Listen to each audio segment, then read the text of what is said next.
Hello friends, कैसे हैं आप सब। होप आप सब ठीक होंगे। तो आज की हमारी वीडियो शुरू करने से पहले मैं आप सबसे एक ही बात कहना चाहती हूँ बच्चे, आप मेरे चैनल को सब्सक्राइब करें, ज़्यादा से ज़्यादा शेयर करें, मेरी वीडियोस को लाइक करें। और एक और बात स्टूडेंट्स, अगर आपको कोई भी डाउट है तो आप कमेंट कर सकते हैं। तो आज हम एक नई सीरीज शुरू कर रहे हैं जिसमें हम 12th क्लास की पॉलिटिकल साइंस स्टार्ट कर रहे हैं। आज हमारा जो चैप्टर है वो है ग्लोबलाइजेशन। ग्लोबलाइजेशन मतलब वैश्वीकरण। वैश्वीकरण का मतलब क्या होता है बच्चे? विश्व का एकीकरण। हमने ये वैसे तोड़ के एक वर्ड बनाया है कि विश्व का एकीकरण। कि क्या होता है, जो जब संपूर्ण विश्व क्या होता है बच्चे, एक हो जाता है। संपूर्ण विश्व एक हो जाता है तो उसे क्या कहते हैं बच्चे? वैश्वीकरण। क्या कहते हैं उसे?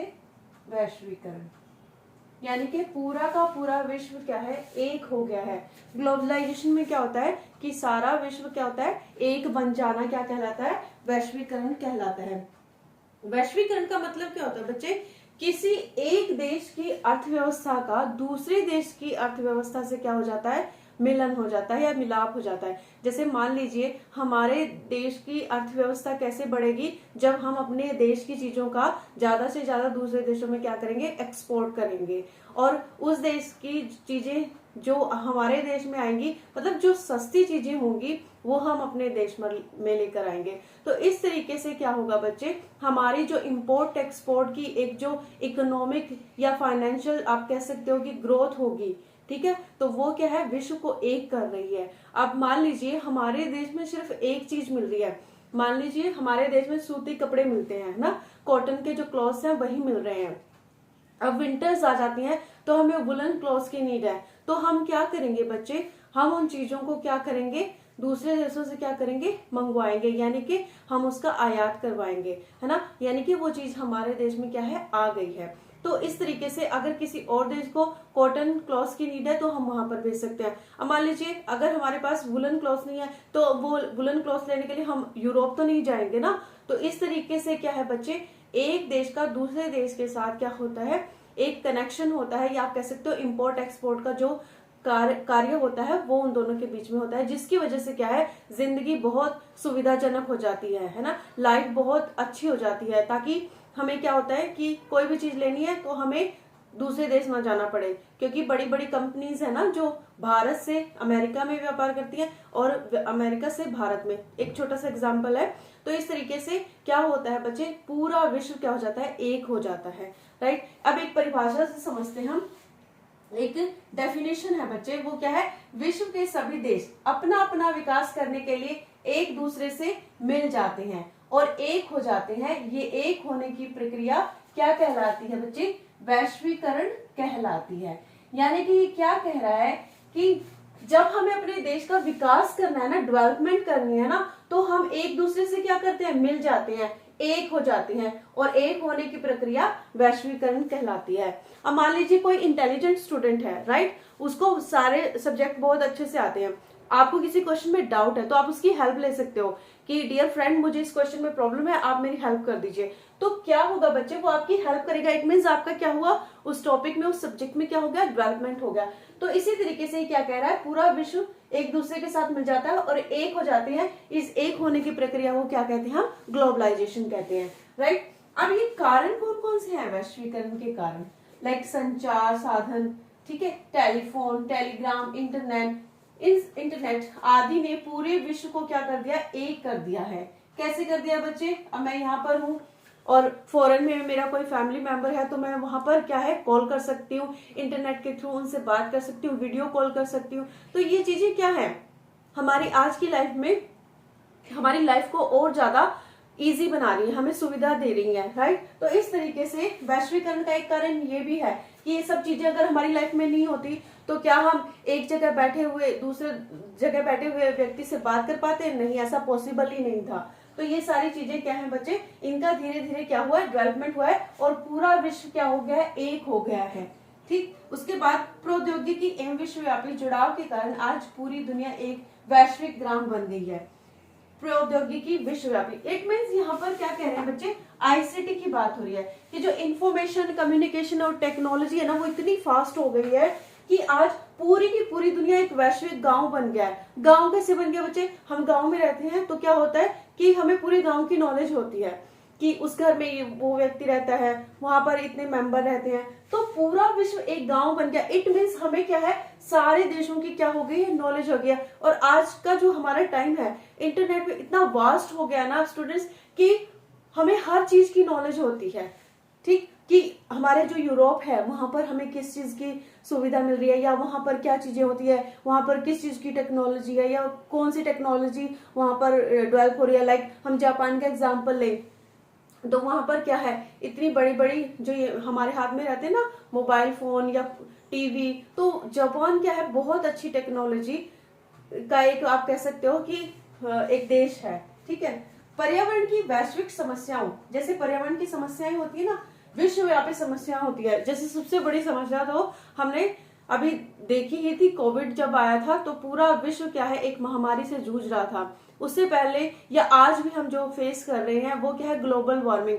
मतलब ग्लोबल वार्मिंग इतनी तेजी से हो रही थी, या आप कह सकते हो कि विश्व जो पूरा पर्यावरण इतना प्रदूषित हो रहा है, या जितने भी हमारे गैसेस हैं उन पे क्या हो रहा है, उसका प्रभाव पड़ रहा है। वो जो गैसेस हैं वो हमारे एनवायरनमेंट को क्या कर रही है, खराब कर रही है। अगर कहीं सुनामी आ जाती है तो पूरा विश्व क्या होता है बच्चे, इससे इफेक्टेड होता है। मान लीजिए चाइना में सुनामी आ गई, तो जो भी सामान हम चाइना से लेकर आ रहे हैं तो उसका क्या होगा, उस पर ब्रेक लग जाएगा और वो चीजें क्या हो जाएंगी, महंगी हो जाएंगी।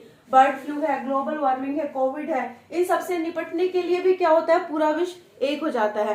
कहीं अब एक एग्जांपल लेते हैं, बांग्लादेश में इतनी प्रॉब्लम हुई, या आप एक एग्जांपल ले सकते हो रूस का, और जो रूस का एक शहर है ना, उनकी आपस में क्या हो गई है, लड़ाई हो गई है। तो वो जो छोटा सा शहर था रूस का, उसमें क्या हुआ है बच्चे, इतना ज्यादा नुकसान हुआ है। आप मुझे कमेंट में बताइए कि वो कौन सा देश है जहां पर नुकसान हुआ है, रूस ने जिस पर हमला किया है।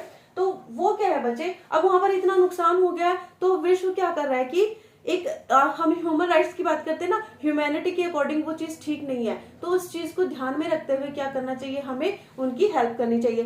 तो पूरा विश्व क्या होता है, अगर कोई भी समस्या होती है तो वो एक हो जाता है। राइट, तो इस तरीके से क्या होता है बच्चे, ये वैश्वीकरण के कुछ इंपॉर्टेंट कारण थे। इसकी अगर हम मीनिंग की बात करें तो विश्व प्लस एकीकरण, संपूर्ण विश्व क्या हो जाता है बच्चे, एक हो जाता है। और हमने क्या देखा कि इसकी परिभाषा क्या है बच्चे, जब अपना अपना डेवलपमेंट करने के लिए सब एक बन जाते हैं तो क्या कहलाता है, वो ग्लोबलाइजेशन कहलाता है। और इसके कौन कौन से कारण है वो अभी हमने डिस्कस किया। आप स्क्रीनशॉट ले सकते हैं स्टूडेंट इसका।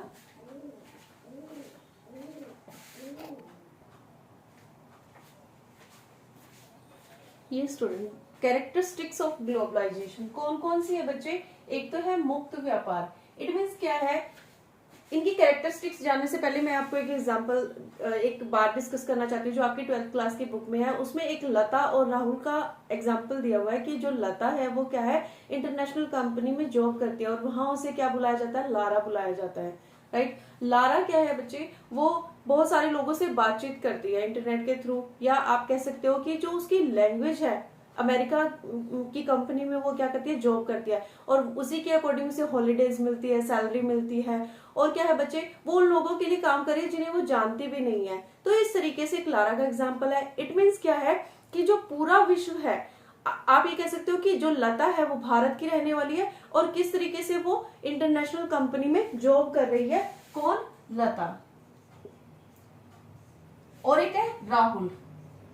राहुल क्या कर रहा है बच्चे, जो राहुल है वो अपनी पत्नी के बर्थडे के लिए क्या कर रहा है, फोन लेकर आता है। कहां से लेकर आता है, मोबाइल फोन, जैसे नोकिया का फोन लेके आता है। कहां पे बनता है बच्चे, यूरोप में बनता है। ठीक है, उसके बाद वो देखता है कि जो टीवी है वो कहाँ, जापान में बना है। तो इस तरीके से ये जॉब करती है ना इंटरनेशनल कंपनी में। तो इस तरीके से क्या है बच्चे, ये दोनों क्या कह रहे हैं, इन दोनों का जो एग्जाम्पल बुक में दिया हुआ है, इन दोनों के एग्जाम्पल का क्या मतलब है कि पूरा जो वर्ल्ड है, पूरी जो हमारा इंटरनेशनल जो आप कह सकते हो ना कि वस्तुएं हैं, विचार हैं, प्रौद्योगिकी हैं, या वैश्वीकरण, ये पूरा विश्व क्या हो गया है, एक हो गया है। अब उसके ये तो क्या है, हमारे पॉजिटिव एग्जाम्पल हैं, पूरा वर्ल्ड एक हो गया, ठीक है, ये पॉजिटिव एग्जाम्पल है। उसके बाद 2-3 एग्जाम्पल और हैं, वो कौन से हैं बच्चे, एक तो है जैसे जो हमारे किसान हैं, उन्होंने क्या कर लिया बच्चे, सुसाइड कर लिया है। किसानों ने क्यों कर लिया है, क्योंकि उन्होंने महंगे दामों पर क्या लिए थे, बीज लिए थे और उनके लिए लोन लिया था और वो लोन को चुका नहीं पाए, जिसके कारण क्या है, उन किसानों ने आत्महत्या कर लिया है। दूसरा एग्जाम्पल इन्होंने क्या दिया है बच्चे, यहाँ पर इन्होंने बताया है कि जो एक रोजी रोटी कमाने के लिए इंटरनेशनल कंपनी में, मतलब एक व्यापारी है, भारत के कुछ खुदरा व्यापारी हैं जो विश्वास दिलाते हैं कि इंटरनेशनल कंपनी को भारत में आने दिया गया तो उनकी रोजी रोटी छिन जाएगी। मतलब जो छोटे लेवल पर काम करते हैं ना, अगर इंटरनेशनल कंपनीज आ जाएंगी इंडिया में तो क्या होगा, उनका काम बंद हो जाएगा बच्चे, है ना। इंटरनेशनल कंपनीज अगर आ गई तो उनका काम बंद हो जाएगा। वो क्या कह रहे हैं कि इन कंपनीज को आने नहीं दिया जाना चाहिए। थर्ड क्या है बच्चे, एक लड़की का एग्जाम्पल है, कहाँ की लड़की है वो, श्रीनगर की लड़की है। वो वहां पर क्या कह रहे हैं कि उन लड़कियों को जो हमारे जो वेस्टर्न कल्चर के अकॉर्डिंग जो कपड़े होते हैं ना बच्चे, क्लॉथ्स होते हैं, वो क्या है, उन्हें पहनने की क्या है, मनाही है। तो ये सारे जो एग्जाम्पल है ये कैसे है, नेगेटिव है, ठीक है। तो इस तरीके से बच्चे क्या है, ये एग्जाम्पल नेगेटिव है, ये पॉजिटिव है। तो ये क्या कह रहा है कि जो पूरा विश्व है वो कहीं पर सकारात्मक है और कहीं पर नकारात्मक चीजों के लिए, तो हमें कौन से एग्जाम्पल्स को फॉलो करना चाहिए, किन चीजों को हमें मानना चाहिए। यानी कि ये कह रहे हैं कि जो ग्लोबलाइजेशन है ना, वो किसी चीज के लिए तो अच्छा है और किसी चीज के लिए बुरा है। ये नहीं है कि वो हर चीज के लिए अच्छा ही है, कहीं ना कहीं उसमें भी क्या है, कमियां हैं। अब हम इसकी विशेषताओं के बारे में डिस्कस करेंगे बच्चे। मुक्त व्यापार, मुक्त व्यापार क्या है, अगर हमारा पूरा वर्ल्ड एक हो जाता है तो हम कहीं पर भी बिजनेस कर सकते हैं, है ना।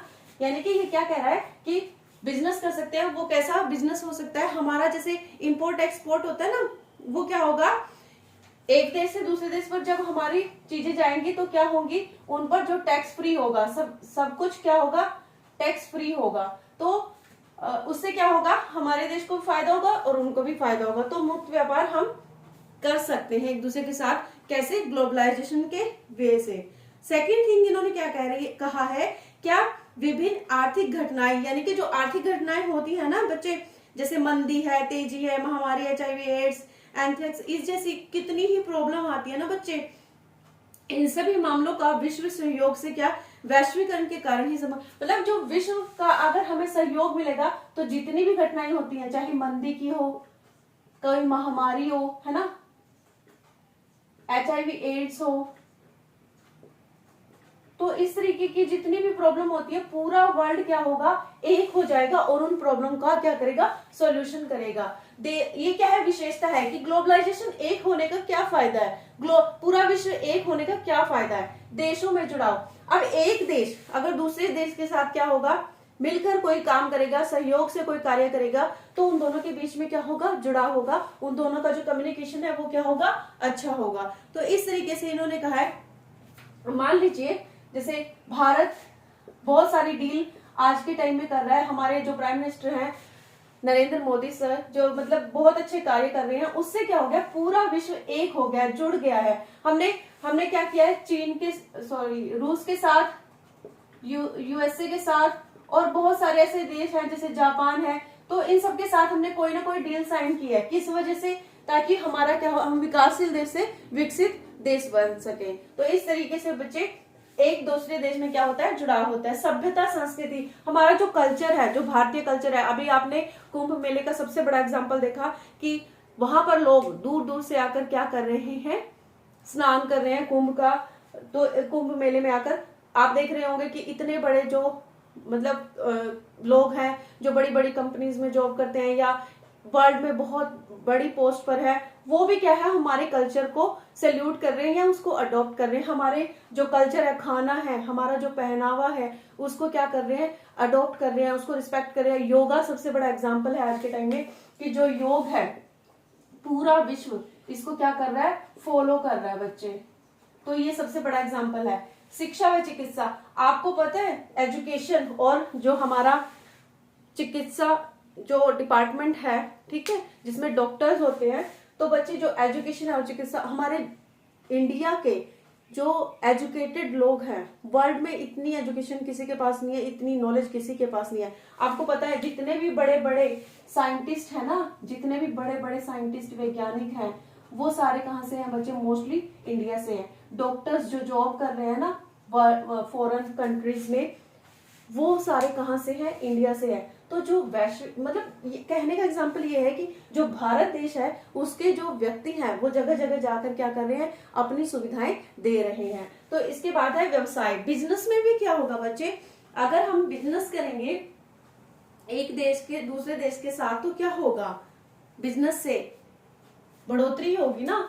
अब मान लीजिए जापान की कोई कंपनी है, भारत आकर अपना व्यवसाय शुरू करती है, या कोई ऐसी कंपनी लगाती है, फैक्ट्री लगाती है, तो भारत देश के जो नागरिक हैं या व्यक्ति हैं, उनको क्या मिलेगी? उन पे जॉब्स मिलेगी ना। अब जॉब्स मिलेगी तो सैलरी आएगी, और उससे क्या होगा? हमारी जो दिनचर्या है या जो हमारा लाइफस्टाइल है वो क्या होगा? चेंज होगा। हमारे पास पैसा होगा तभी तो हम लाइफस्टाइल चेंज कर पाएंगे ना। तो ये सारी चीजें क्या है बच्चे? ग्लोबलाइजेशन की कैरेक्टरिस्टिक्स हैं। आप इनको इसमें क्या बोलते हैं, इसके जो प्रभाव होते हैं उनमें भी ले सकते हैं, राइट? स्क्रीनशॉट ले लीजिए।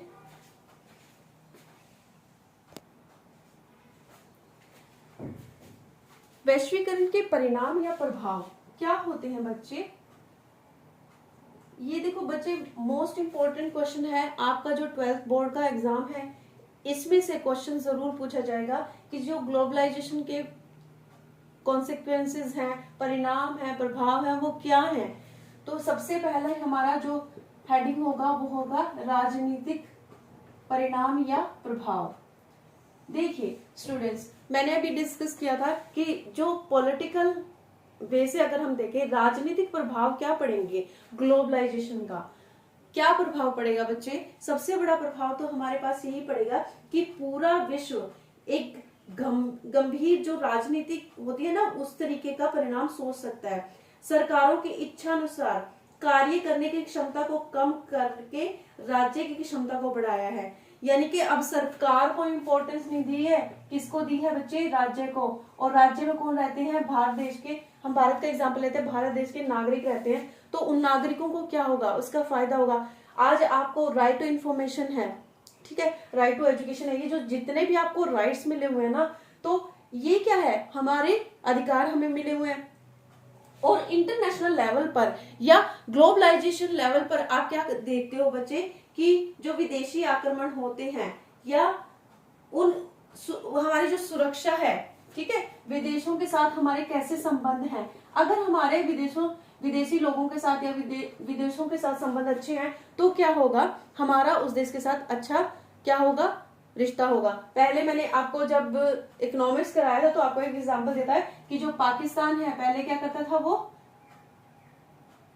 यूएसए के साथ मिलकर काम करता था, और यूएसए क्या करता था? उसे हमेशा हेल्प करता था और उसे सही ठहराता था। लेकिन जब 2001 में यूनाइटेड ट्रेड सेंटर पर जब हमला किया था, किसने? पाकिस्तान ने यूएसए के, तो उसके बाद यूएसए ने कहा कि आप हमारे मित्र नहीं हो। तो इस तरीके से बच्चे क्या होता है कि हमारा जो मतलब एक दूसरे देशों के साथ अगर कोई आक्रमण करता है, कोई प्रभाव पड़ता है, तो पूरा विश्व उससे जूझ जाता है। अब पाकिस्तान को कहीं ना कहीं हर एक, आप कह सकते हो, इकोनॉमिक कंडीशन इतनी खराब हो चुकी है आज के टाइम में, पाकिस्तान की अर्थव्यवस्था बिल्कुल खत्म होती जा रही है। तो पाकिस्तान क्या है? उस चीज को फेस कर रहा है। तो पूरा वर्ल्ड क्या है? उस व्यक्ति को ही हेल्प करेगा ना जो दूसरे देशों के साथ अच्छे रिलेशन रख रहा है। ये थोड़ी है कि आप आक्रमण कर रहे हो या युद्ध कर रहे हो तो इस तरीके से क्या होगा? उस देश के साथ कोई भी अच्छा व्यवहार नहीं करेगा। तो राजनीति में क्या है बच्चे? अभी मैंने एक छोटा सा एग्जांपल दिया था कि जो हमारा भारत है वो रूस के साथ, जापान के साथ क्या कर रहा है? अच्छे राजनीतिक संबंध बना रहा है। क्यों बना रहा है? देखो बच्चे, अगर हमारी दूसरे देशों के साथ अच्छी डील होगी और भारत देश के पास क्या होगा? पैसा आएगा, और उससे क्या होगा? भारत देश ग्रोथ करेगा, डेवलपमेंट से, मतलब एक जो विकासशील से विकसित देश बन जाएगा। तो क्या होगा? भारत की राजनीति पर भी उसका प्रभाव पड़ेगा। आज के टाइम में भारत की जो राजनीति है वहां पर सब पढ़े लिखे लोग ही आते हैं, तो उनको पता है कि भारत की जो नागरिक हैं उन्हें इस समय किस चीज की जरूरत है। तो वो एजुकेशन ही है जो क्या कर रही है? राजनीतिक जो संबंध है उनको बढ़ा रही है दूसरे देशों के साथ। तो इस तरीके से बच्चे अगर कोई देश किसी के साथ आक्रमण करता है तो उसका भी क्या किया जाता है, उसकी अवहेलना की जाती है। और क्या होते हैं बच्चे, आपस में जो शत्रुता और ईर्ष्या होती है ना राज्यों के बीच में, राज्य क्यों कहा है बच्चे, ये पूरे वर्ल्ड की बात कर रहे हैं, ठीक है, तो राज्य इसलिए वर्ड यूज किया है। उसमें क्या कहा है बच्चे कि अगर कोई शत्रुता या लड़ाई होती है तो उसको भी क्या कर लिया जाता है, आपसी वार्तालाप से क्या किया जाता है, सॉर्ट आउट कर लिया जाता है। तो ये जो हमारा राजनीतिक प्रभाव, उसके बाद है बच्चे हमारा आर्थिक प्रभाव या परिणाम। ग्लोबलाइजेशन का आर्थिक प्रभाव या परिणाम क्या होगा बच्चे, आप खुद देखिए। अगर हमारी अर्थव्यवस्था अच्छी होगी, भारत देश की अर्थव्यवस्था अच्छी होगी तो क्या होगा, हमारा भारत क्या करेगा, विकसित हो जाएगा ना। आर्थिक विश्वीकरण में आप एक सबसे बड़ा एग्जांपल ये ले लीजिए कि जो विश्व राजनीति में एक महत्वपूर्ण भूमिका है किसकी, इकोनॉमिक की। इकोनॉमिक कैसे बच्चे, हमारा जो वर्ल्ड बैंक है ना, वर्ल्ड बैंक, हमारा IMF, हमारा गैट, जो वर्ल्ड बैंक है वो क्या है बच्चे, लोन देता है सभी देशों को, भारत देश को भी। IMF क्या है, जब किसी देश में क्या हो जाती है बच्चे, कोई मंदी आ जाती है या वो देश इकोनॉमिक अर्थव्यवस्था से जूझ रहा है तो ये क्या करता है, उस देश की हेल्प करता है। लेकिन वर्ल्ड बैंक अगर किसी देश को नुकसान हुआ है हमले में या युद्ध में तो ये उसको लोन देता है आसान किस्तों पर। IMF उसको लोन देता है जिसकी अर्थव्यवस्था या इकोनॉमिक कंडीशन बिल्कुल खत्म हो चुकी है या वो डूब चुका है। जैसे हमने भारत को भी जरूरत पड़ी थी ना, तो हमने जब हमारे वित्त मंत्री डॉक्टर मनमोहन सिंह जी थे तब हमने IMF से लोन लिया था। फिर है गैट। गैट जैसे हम व्यापार करते हैं ना, है ना, एक देश दूसरे देश के साथ व्यापार करता है तो क्या है, हम यहाँ से व्यापार कर सकते हैं, राइट। तो इस तरीके से बच्चे क्या है, आर्थिक प्रभाव भी बहुत ही इंपॉर्टेंट रहता है ग्लोबलाइजेशन में। और क्या होता है बच्चे, जैसे हमारे, मैंने आपको एग्जांपल भी दिया था कि जैसे भारत देश में अगर कोई और कंपनी क्या है, कोई और देश आकर क्या है अपनी कंपनी स्थापित करता है तो क्या होगा, भारत देश के जो नागरिक हैं उनको क्या मिलेगा, रोजगार मिलेगा। और अगर भारत ग्रोथ करेगा तो हम विकासशील से विकसित देश बन जाएंगे।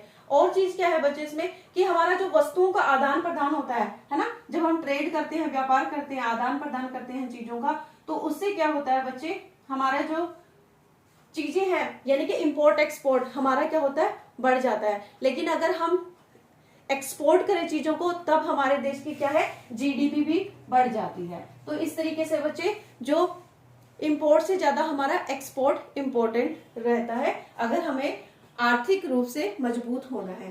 तो ये सारी चीजें हैं बच्चे।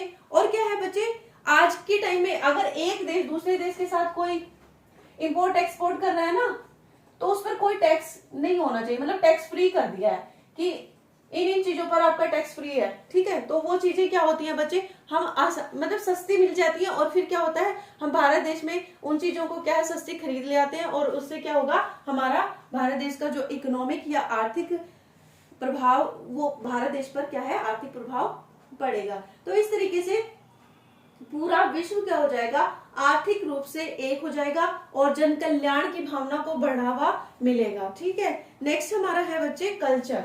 क्या प्रभाव पड़ेगा, सांस्कृतिक प्रभाव। सांस्कृतिक प्रभाव कैसे पड़ेगा, हम एक दूसरे के कल्चर को क्या करेंगे, अडॉप्ट करेंगे। पहले देखो अगर हम पुराने टाइम की बात करते हैं तो जो हमारे दादा परदादा होते थे वो क्या करते थे, धोती कुर्ता पहनते थे, है ना, और लेडीज क्या सलवार सूट या साड़ी पहनते थे। लेकिन आज के टाइम में आप देखते हो कि लड़कियां जीन्स टॉप पहन रही है। ये किस वजह से हुआ है, ये कल्चर की वजह से हुआ है। हमने दूसरे देशों की जो कल्चर है वो उसको अडॉप्ट कर लिया है। बच्चे देखो हमें आज के टाइम में क्या है कि हम कंफर्ट रहना है, इजी रहना है, ठीक है। तो इस तरीके से क्या है, हम उस जीन्स टॉप को क्या कर रहे हैं, अपनी जो दिनचर्या अपनी लाइफ है उसमें यूज कर रहे हैं। तो इस तरीके से हमने उनके कल्चर को अडॉप्ट किया और उन्होंने हमारे कल्चर को अडॉप्ट किया। किस तरीके से, योग को लेकर हमारी जो पूजा की विधि है या प्रार्थना की जो विधि है उसको अडॉप्ट किया है। दूसरी चीजें क्या है, उन्होंने हमारे खाने को अडॉप्ट किया है ना। हमारा जो वर्ल्ड फेमस खाना है खिचड़ी पूरे वर्ल्ड में फेमस है और हमने उनके फास्ट फूड को अडॉप्ट कर लिया है, राइट। कैसे, आज के टाइम में हमें क्या चाहिए कि खाना कौन बनाए, चलो फास्ट फूड खाते हैं, ऑर्डर करते हैं जोमेटो से, स्विगी से। तो इस तरीके से बच्चे क्या है, हमने कल्चर दूसरे देशों का अडॉप्ट किया है तो ये क्या है, सांस्कृतिक प्रभाव पड़ा है। अब ये जो सांस्कृतिक प्रभाव है ना, अमेरिका की संस्कृति को हमने अडॉप्ट किया है या उन्होंने हमारी कंपनी जो संस्कृति है उसको अडॉप्ट किया है, तो इस तरीके से बच्चे क्या है, इसका कोई सकारात्मक प्रभाव भी पड़ता है और नकारात्मक प्रभाव भी पड़ता है। नकारात्मक प्रभाव कैसे पड़ता है बच्चे, जो हमारे देश की जो खादी है, ठीक है, तो उस पर क्या हो रहा है, उस पर हमें लाभ नहीं होता, वो बिक नहीं पाती या कुछ भी आप लगा सकते हैं, तो उससे क्या होगा, हमारे देश के जो कपड़े हैं वो कहीं ना कहीं क्या हो जाते हैं बच्चे, उनका उस पर अच्छा प्रभाव नहीं पड़ता है, तो हम उसको महंगे दामों पर बेच नहीं पाते हैं ना। संचार क्रांति जो आई है वो सारी भी क्या है, जीवन शैली में हमारे परिवर्तन हो गया है। ये इसके आप कह सकते हो कि पॉजिटिव एस्पेक्ट्स हैं या पॉजिटिव प्रभाव पड़े हैं, किसके बच्चे, वैश्वीकरण के, और विश्व के लोगों में आपस में जुड़ाव हुआ है ना। ये सारी हम बातें कर चुके हैं कि इनके पॉजिटिव एस्पेक्ट क्या है। उसके बाद बच्चे हमारा जो ये देखो स्टूडेंट्स, आप एक चीज ध्यान रखिए, जितने ये मैंने वैश्वीकरण के या ग्लोबलाइजेशन के प्रभाव बताए ना, राजनीतिक प्रभाव, आर्थिक प्रभाव, सांस्कृतिक प्रभाव, इन तीनों में से एक क्वेश्चन पक्का आएगा कि भारत की राजनीति पे वैश्वीकरण का भारत की राजनीति पे क्या प्रभाव पड़ा है, या भारत वैश्वीकरण का आर्थिक प्रभाव क्या पड़ा है, या वैश्वीकरण का सांस्कृतिक प्रभाव क्या पड़ा है। तो बच्चे ये तीनों ही बहुत इंपॉर्टेंट है, आप इनको अच्छे से पढ़ना, और ये आपके एग्जाम में क्वेश्चन यहाँ से जरूर पुट होगा। इंटरनेशनल कंपनीज आती हैं हमारे देश में, और उससे क्या होता है, हमारे देश पर प्रभाव पड़ता है, पहनावे अलग अलग हो जाते हैं, और कहीं ना कहीं आज आप देख रहे हो ना, जैसे हम कल्चर की बात करें तो महिलाओं की स्थिति में पहले से ज्यादा सुधार आया है। आज लड़कियां बहुत पढ़ रही हैं, आगे बढ़ रही हैं, पायलट बन रही है, मिलिट्री में जा रही हैं, हर फील्ड में आप कह सकते हो कि महिलाओं के लिए ये बहुत ही अच्छा प्रभाव पड़ा है। और उसके बाद भारत और वैश्वीकरण के बारे में पढ़ेंगे।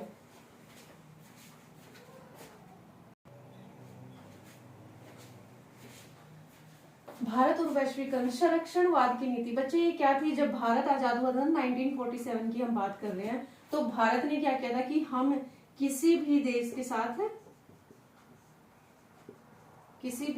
साथ व्यापार नहीं करेंगे, और उसका क्या प्रभाव पड़ा बच्चे, हमारा भारत देश की जो आप कह सकते हो इकोनॉमिक कंडीशन है या आर्थिक व्यवस्था में सुधार नहीं हो पाया। क्यों नहीं हो पाया बच्चे, अब देखिए भारत देश में जो चीजें महंगे रेटों पर बन रही है वो और भी ज्यादा महंगे दामों में बिकेगी, ठीक, गरीब व्यक्ति उससे नहीं खरीद सकता। लेकिन अगर ऐसे ही अगर हम दूसरे देशों के साथ व्यापार करते तो वहां पर से हमें क्या होता है, सस्ते दामों पर चीजें उपलब्ध हो जाती और हमें हमारा क्या हो जाता, फायदा हो जाता। तो ये जो संरक्षणवाद की नीति थी ये बिल्कुल ही गलत थी जो उस समय हमने अपनाई थी। लेकिन अगर हम उस समय की व्यवस्था को देखें या उस समय के टाइम पीरियड को देखें तो भारत देश के पास इतना पैसा भी नहीं था कि वो इम्पोर्ट एक्सपोर्ट को बढ़ावा दे पाए। 1991 का वित्तीय संकट जो मैंने अभी डिस्कस किया कि हमारे वित्त मंत्री थे कौन, डॉक्टर मनमोहन सिंह जी, तो भारत पर संकट आ गया था, वित्तीय बहुत बड़ा संकट आ गया था। मतलब हमारे पास कुछ ही दिनों के पैसे, 7 या 8 दिन के पैसे ही बचे थे गुजारा चलाने के लिए या भारत को चलाने के लिए। तो भारत देश ने क्या किया था, एक लोन लिया था, किससे बच्चे, IMF से लिया लोन लिया था। तो उसके बाद क्या हुआ, भारत देश की जो कंडीशन है वो ऊपर गई, नहीं तो GDP बिल्कुल खत्म हो गई थी भारत देश की। धीरे धीरे भारत देश ने क्या किया, विकास किया। तो वैश्वीकरण यानी कि अगर हमें लोन नहीं मिलता तो क्या भारत देश आज बचता या होता, नहीं, बिल्कुल नहीं होता। संरक्षणवाद की नीति को अगर हम ना खत्म करते तो क्या आज हमारा व्यापार होता, बिल्कुल भी नहीं होता। क्या आज हमारी जो भारत देश में इतनी बड़ी बड़ी जो कंपनियां हैं वो खड़ी हो पाती, बिल्कुल भी नहीं हो पाती। अब वैश्वीकरण के लिए भारत ने कौन कौन से प्रयास किए बच्चे, व्यापार नीति में सुधार किया है। पहले क्या होता था कि अगर आपको बिजनेस करना है, व्यापार करना है, तो उसमें क्या होगा, आपको क्या लेना पड़ेगा बच्चे, उसके लिए आपको परमिट लेना पड़ता था कि आप बिजनेस शुरू कर रहे हो तो आपके पास इस चीज का परमिट होना चाहिए। लेकिन उसको क्या कर दिया, खत्म कर दिया गया। औद्योगिक नीति में सुधार, जो उद्योग थे, पहले क्या होता था, हाथों से काम होता था, है ना, गाँव में, फिर उसके बाद छोटे छोटे उद्योग बने, फिर उसके बाद धीरे धीरे जो ये इंडस्ट्रीज बनी उसमें बड़ी बड़ी क्या है मशीनें आई, उन मशीनों को चलाना सीखा। तो औद्योगिक नीति में भी क्या किया, भारत ने सुधार किया। और वो जो औद्योगिक जो मशीनें आई थी वो कहाँ से आई थी, उद्योगों में जो मशीनें लगी थी बच्चे, वो कहीं ना कहीं हमने भारत देश ने दूसरे देशों के साथ क्या किया होगा, इम्पोर्ट एक्सपोर्ट का काम किया होगा, उस जिसकी वजह से क्या है हमारे उद्योगों में भी सुधार आया, पूंजी बाजार में भी सुधार आया, है ना। तो पूंजी बाजार जो हमारा था उसमें क्या है, धीरे धीरे क्या हुआ बच्चे, सुधार हुआ। और वो सुधार कैसा माना जाता है कि अगर हम पूंजी लगाते हैं कहीं पर भी, या आप 1994 या 91 की या सेबी बोर्ड की आप बात करें, तो जो हमारा आप देखते हो ना सेबी नहीं होता तो क्या है, पूंजी बाजार में सुधार नहीं हो पाता। उसके बाद बच्चे हमारा है सब्सिडी खत्म। अब अगर आप सब्सिडी को खत्म कर देंगे तो क्या होगा, इससे बहुत ज्यादा लाभ होगा और हमारा जो व्यापार है, या आप कह सकते हो जो भारत सरकार ने की भूमिका का क्या है, आंधी कर दिया एक तरीके से। इसने क्या किया, किसी भी सब्सिडी का पक्ष नहीं लिया है और अपनी भूमिका को कहीं ना कहीं छोड़ दिया। वित्तीय सुधार क्या हुए बच्चे, देखो वित्तीय सुधार क्या होते हैं, जो प्राइवेट बैंक है ना, और जो मतलब अदर बैंक है, फॉरेन बैंक्स है, उन्होंने क्या किया, आपस में क्या किया है, एक डील की है, या आप कह सकते हो दोनों बैंकों ने क्या किया है, लोन दिया है एक दूसरे को, जिससे क्या है हमारा वित्तीय सुधार हुआ है। वित्तीय सुधार देखो एक छोटा सा एग्जांपल मैं आपको देती हूँ कि मान लीजिए अगर भारत का एक बैंक है, भारत में कोई बैंक है, ठीक है, एक डिपॉजिट करवाने आया है और एक क्या है, लोन लेने आया है, ठीक है। अगर डिपॉजिट ना होते पैसे तो क्या लोन पे उसको मिलते, और ये बैंक उसको क्या देता, इंटरेस्ट देता, या इससे इंटरेस्ट लेता। तो इस तरीके से जो इंटरेस्ट है जो दे रहा है या ले रहा है, या जो बैंक जो ये काम कर रहा है, इस तरीके से अगर बैंक भी ना होते तो वित्तीय सुधार होना नामुमकिन था। दूसरी बात क्या है, विश्व व्यापार संगठन का प्रभाव, कहीं ना कहीं हमारे जो वर्ल्ड ट्रेड ऑर्गेनाइजेशन है ना बच्चे, उसका भारत देश पर एक बहुत गहरा प्रभाव पड़ा है। क्या प्रभाव पड़ा है बच्चे, बहुत सारी जो चीजें हैं, जो वस्तुएं हैं, उन पर क्या है, टैक्स को खत्म कर दिया है। टैक्स अगर खत्म हो गया तो क्या हुआ, वो उस देश के साथ या उस जगह के साथ या उस व्यक्ति के साथ हमारा क्या हो गया, अच्छे से बिजनेस हो जाएगा। तो इस तरीके से जो विश्व व्यापार संगठन है उसने टैक्स को भी खत्म कर दिया 1995 के बाद से, मतलब 1995 में अस्तित्व में आया ना, ये बनाया कब बना है, वर्ल्ड ट्रेड ऑर्गेनाइजेशन WTO, ये क्वेश्चन भी पूछा जा सकता है। 1995 1 जनवरी 1995 को बना है और भारत उसी दिन से क्या है, उसका सदस्य है। और WTO उसी की हेल्प करता है जो उसका सदस्य होता है, और किसी की हेल्प नहीं करता है वो। तो इस तरीके से बच्चे ये जो हमारा ग्लोबलाइजेशन का चैप्टर है यहीं पर खत्म होता है। होप आपको समझ आया होगा और आपके लिए ये हेल्पफुल रहेगी वीडियो। और एक और चीज बच्चे, आप मेरे चैनल को सब्सक्राइब करें, वीडियोस को लाइक एंड शेयर करें, कमेंट्स भी करें, और अगर कहीं पर भी कोई भी डाउट है तो आप कमेंट्स कर सकते हैं। Thank you so much.